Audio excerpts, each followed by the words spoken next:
मित्रों, हिंदू धर्म में समय के कालखंड के अनुसार अभी कलयुग चल रहा है और भगवान कृष्ण के द्वारा कलयुग के संपूर्ण रूप की भविष्यवाणी बहुत पहले ही कर दी गई थी। कलयुग में अपने लूटपाट, हत्या और बलात्कार कई जघन्य अपराध होते हुए देखे होंगे, लेकिन क्या आप जानते हैं इस श्रापित युग के कुछ ऐसे भयानक सत्य भी हैं जो अभी घटित होना बाकी हैं।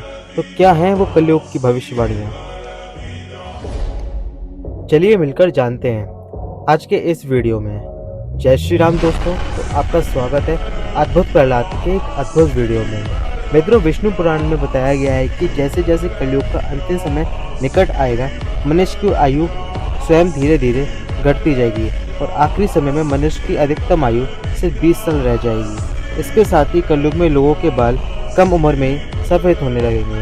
हिंदू धर्म शास्त्र श्रीमद् भागवत और भविष्य पुराण में लिखा है कि जब कलयुग अपने चरम पर होगा, तब इस युग में पाप करने वाले मनुष्य की गिनती बहुत ज़्यादा हो जाएगी। तब इस संसार में अधर्म को साम्राज्य तेजी से बढ़ने लगेगा। हर जगह चोर, डकैती, लूटपाट, हत्या और अधर्म होंगे। समाज हिंसक हो जाएगा और लोग एक दूसरे के मुसीबत में भी मदद नहीं करेंगे। उल्टा इंसान की हत्या करने से जरा भी नहीं डरेगा। मित्रों, कलयुग में समय भी आएगा जब एक भी स्त्री नहीं बचेगी जो अपने पति की इज्जत करती हो।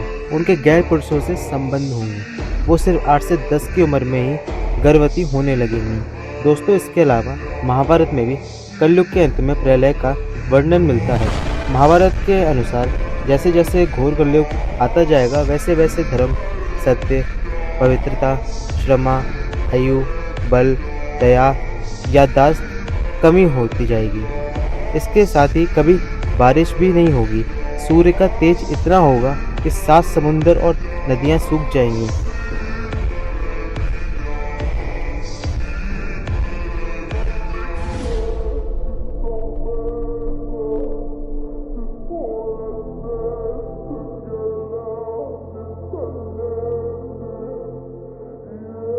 पुराणों की माने तो कलयुग का मनुष्य पास के तालाब को ही तीर्थ मानने लगेगा और माता गंगा की महत्व खत्म हो जाएगा। बताया गया है कि कलयुग में चालाक और लोभी व्यक्ति को ही विद्वान माना जाएगा और ऐसे लोगों को लोग धर्मात्मा कहेंगे और उनके पश्चिमों पे भी चलेंगे। समय इतना बदल जाएगा कि शास्त्रों और वेदों को पालन कोई नहीं करेगा। सभी धर्म गुरु अपने फायदे के लिए लोगों का इस्तेमाल करेंगे और वो ज्ञान का चर्चा तो करेंगे, लेकिन उनका आचरण राक्षसी होगा।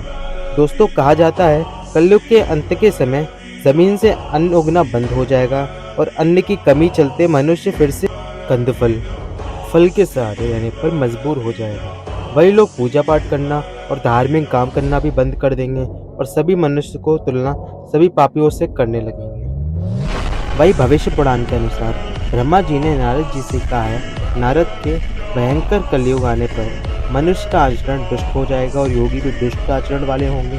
संसार पर परस्पर विरोध फैल जाएगा और विशेषकर राजाओं में चरित्रहीनता आ जाएगी।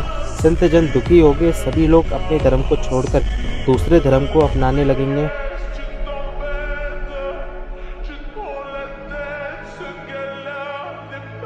मनुष्य की बुद्धि धर्म के विपरीत चलती जाएगी। दोस्तों, इस भयंकर युग में जिनके पास भी धन नहीं होगा, उसे अधर्मी, अपवित्र और किसी काम का नहीं कहा जाएगा। वहीं जिसके पास धन दौलत होगी, उसे उतना ही गुणों से पूर्ण माना जाएगा। उसके अच्छे कपड़ों की पहचान उसकी पहनावे या फिर धन दौलत से ही जाएगी। वहीं धन के लिए मनुष्य अपने रिश्तेदारों और दोस्तों का खून बहाने में हिचक नहीं करेगा। और दोस्तों, एक तरह से देखा जाए तो आज ये सत्य होते हुए दिखाई दे रहा है। लोग लालच में आकर अपनों का खून बहाते हैं, लेकिन जब कलयुग का अंत आएगा तब ये धरती पाप के बोझ से दब जाएगी। इस धरती पर पाप इतना बढ़ जाएगा कि वो सहने योग्य नहीं रहेगा। तब भगवान नारायण कल्कि का अवतार लेकर इस धरती पर प्रकट होंगे और इस हैवानों और पापियों से मुक्ति दिलाएंगे। दोस्तों, हमारे कई धर्मों में ग्रंथों में भगवान नारायण के कल्कि अवतार के जिक्र देखा है। जब कलयुग के सभी पापियों का सर्वनाश हो जाएगा, उसके बाद सत्ययुग का निर्माण और कलयुग का असर को खत्म करने के लिए लगातार 12 वर्षों तक पृथ्वी में मूसलाधार बारिश होगी, जिससे ये पूरी पृथ्वी जलमग्न हो जाएगी। और फिर एक साथ 12 सूर्य उदय होंगे और इस जगमग्न हुई पृथ्वी का जल सोख लेंगे और इसके बाद हुई संसार में फिर से जीवन पनपेगा। भाई मित्रों, जाते जाते आपको ये भी बताते हैं कि वेद व्यास जी ने सभी युगों में इस कलयुग को श्रेष्ठ युग बताया है। अब उन्होंने ऐसा क्यों कहा, आइए बताते हैं। उन्होंने बताया कि सतयुग में 10 साल के जप के बाद ही किसी मनुष्य को पुण्य की प्राप्ति होती थी, और वही त्रेता युग और द्वापर युग में 1 साल के जप से ही पुण्य प्राप्ति किया जा सकता था। लेकिन दोस्तों, कलयुग में इतने ही बाद पुण्य मित्रों एक दिन के ही निश्चल तप से ही प्राप्त किया जा सकता है।